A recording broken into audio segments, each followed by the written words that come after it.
मर्यादापूर्ण बात करना तो आसान है। लगता है कि एक बार फिर रावण सीता हरण करने के लिए आया, लेकिन वो इस बार मोदी के रूप में नहीं, मोहन भागवत के रूप में। कहना तो यही पड़ेगा दोस्तों।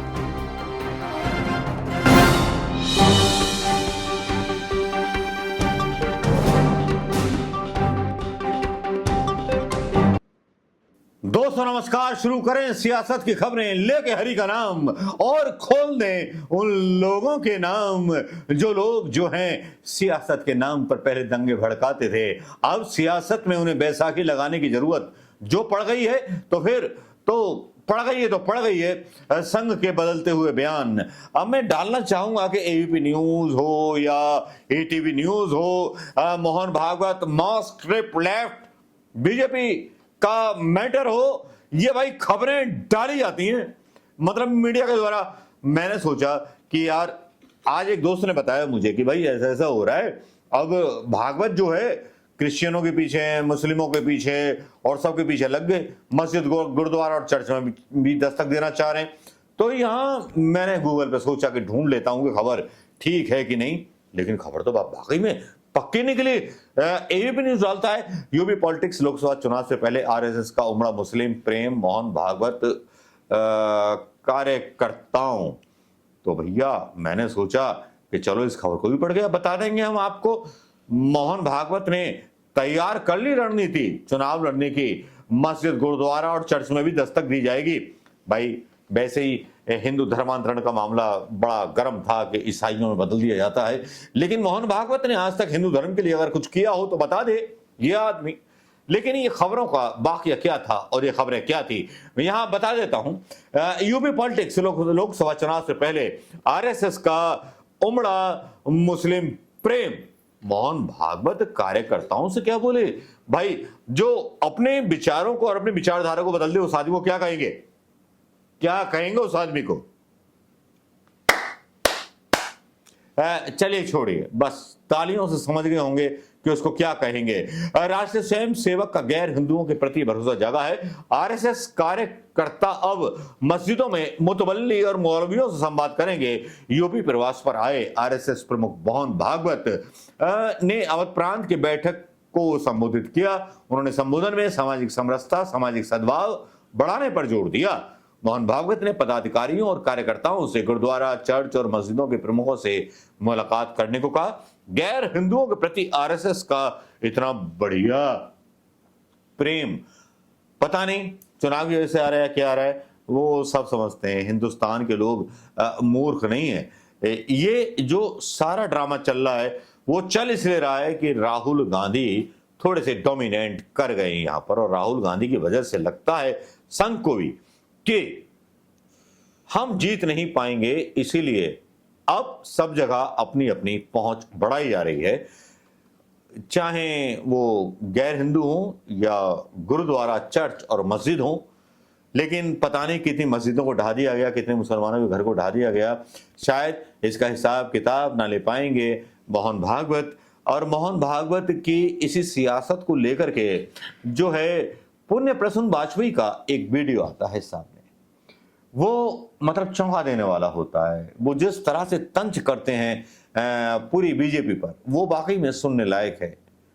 वो प्यारे से मुखड़े और प्यारी सी चीजें जो पुण्य प्रसून वाजपेयी ने डाली वो वाकई में सुनने के काबिल हैं, क्योंकि जिस तरह से मोहन भागवत अपनी रणनीति तैयार करते हैं, लखनऊ में बैठक चल रही है, सामाजिक सद्भाव की बात करते हैं। लखनऊ की संघ में बैठक में पहुंचे संघ प्रमुख मोहन भागवत ने अवध प्रांत के प्रांतीय कार्यकारिणी सदस्यों से एक महत्वपूर्ण बैठक की, जहां संघ प्रमुख ने कहा कि संघ कार्यकर्ता गुरुद्वारा, चर्च और मस्जिदों में भी अल्पसंख्यक समुदाय के लोगों के साथ संपर्क करें। लेकिन यह पुण्य प्रसून वाजपेयी का मैं जिक्र क्यों कर रहा था, उनका ये 4 मिनट का वीडियो यहां मैं डालना चाहूंगा। पुण्य प्रसून वाजपेयी को सुन लीजिएगा, क्योंकि पुण्य प्रसून वाजपेयी जहां प्रहार कर रहे हैं वो बहुत सटीक तरीके से कर रहे हैं। एक जाहिर बात है, एक योद्धा हैं, मजे हुए जो हैं पत्रकार हैं, और जब शब्दों से वो बोलते हैं तो शब्द उनकी देश के सामने आकृति बनकर और विश्वसनीयता बनकर के उभरते हैं।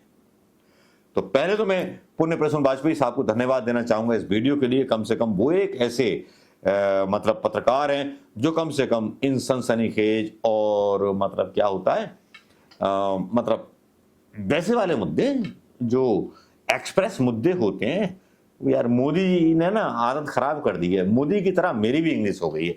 लेकिन चलिए पुण्य प्रसून वाजपेयी को सुन की राजनीति को अगर आपने नहीं परखा तो 2024 के चुनाव के मद्देनजर इस राजनीति को आज समझ लीजिए।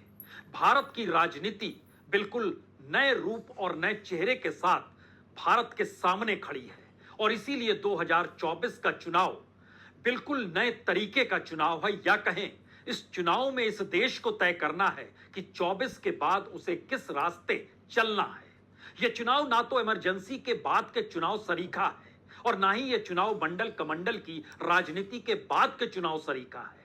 इस चुनाव के जरिए तो यह भी तय होना है कि 2024 के चुनाव के बाद इस देश को किस रास्ते पर चलते हुए किन परिस्थितियों के साथ खड़ा होना है। और शायद ऐसी राजनीतिक चुनौती, वह भी लोकतांत्रिक परिस्थितियों में, भारत के सामने इससे पहले कभी आई नहीं थी।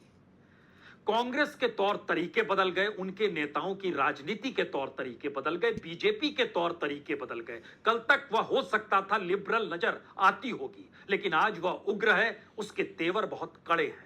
आरएसएस, उसकी विचारधारा जिस उग्र और कड़े तेवर के साथ उभरती थी, वह खुद को अब उदारवादी बनाने की दिशा में बढ़ना चाहती है। और यह पहली बार है जहां बीजेपी के निशाने पर मुस्लिम भी आए, ईसाई भी आए और सिख भी आए। और यह पहली बार है कि मुस्लिम, ईसाई और सिखों को लेकर आरएसएस अब यह कहने से नहीं कतरा रही है कि हमें चर्च में जाना होगा, हमें मस्जिदों में जाना होगा, हमें गुरुद्वारों में जाना होगा। और इस बात का जिक्र कोई दूसरा शख्स नहीं बल्कि सरसंघचालक मोहन भागवत, जो 3 दिनों के प्रवास पर लखनऊ में उन बैठकों के दौर से यह बात निकल कर आ रही है कि किस तरीके से अब विस्तार की जरूरत है। लेकिन क्या यह विस्तार आरएसएस के विस्तार के साथ इसे जोड़ा जाए, या फिर 2024 की मोदी की सत्ता को बचाने के लिए एक नए मास्टर प्लान की दिशा में आरएसएस के इस कदम को देखा जाए? ये दोनों सवाल आपस में जुड़े हुए हैं क्योंकि मौजूदा राजनीतिक परिस्थितियां किस तेजी से इस देश के भीतर बदली है और गवर्नेंस के तौर तरीकों से बदली है, नीतियों के आश्रय बदली है, सरकार के पूरे सिस्टम के जरिए इस देश के भीतर क्या कुछ हो रहा है, और उसके ठीक सामने खड़े तमाम राजनीतिक दल भी अपनी राजनीतिक जमीन को छोड़कर एक साथ आने को खड़े हो गए। और इस देश के भीतर अब यह सवाल है, उसे वाकई किस रास्ते चलना है। आजादी के आंदोलन के बाद चुनावों के जरिए निकला हुआ भारत, जिस लोकतंत्र के आश्रय इस देश में जी रहा था, क्या उसकी उम्र पूरी हो गई है? क्या यह बिल्कुल नई परिस्थितियों का भारत है जिसमें देश को तय करना है? यहां पर सवाल ना तो राहुल गांधी का है और ना ही सवाल इस देश के भीतर के चुनाव का है। सवाल यह है कि इस दौर में मोदी सत्ता ने जिस रास्ते को पकड़ लिया है और इस देश को वह जिस रास्ते ले जाना चाह रही है, और खुद प्रधानमंत्री मोदी ने अपना ऑरा तमाम नेता, मंत्री, कैबिनेट मिनिस्टर या अपने करीबी अमित शाह के भी साथ अब वो खड़े नहीं होते हैं, यह बिल्कुल एक नई धारा है जिसमें हो सकता है आपके जहन में ये बात आए कि दरअसल संसद के भीतर जो राजदंड है, जो सेंगोल है, उसके जरिए हम किसी एम्परर को 2024 के बाद देखेंगे क्या? और क्या आजादी के बाद का लोकतांत्रिक भारत जिन सांस्कृतिक, सामाजिक, बहुआयामी सोच के साथ जीता था, क्या वो अब बदलने के मुहाने पर आकर खड़ा हो गया है? तय तो इस बात का होना है। इसीलिए आप चाहे या ना चाहें, लेकिन आप कहां खड़े हैं यह आप नहीं, वो सामने वाला तय करता है, जिसे यह महसूस हो चला है जो साथ है वो साथ है, जो साथ नहीं है वो हमारे साथ नहीं है।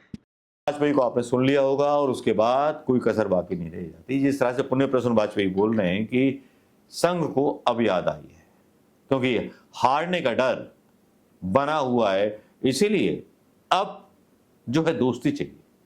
जिन मुसलमानों को गालियां दी जाती थी, जिन मुसलमानों के खिलाफ आपने इतने एजेंडाज चलाए, आपके मुख्यमंत्रियों ने उनके घर तोड़ दिए, एनकाउंटर करा दिए गए कई नेताओं के, अपना दल के नेता और सांसद अतीक अहमद का एनकाउंटर करा दिया गया। एनकाउंटर का करा दिया गया।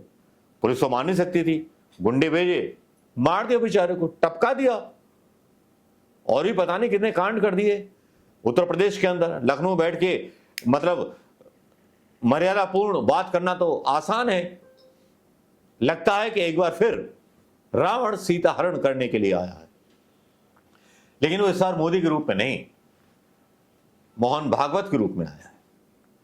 कहना तो यही पड़ेगा दोस्तों। आपको क्या लगता है दोस्तों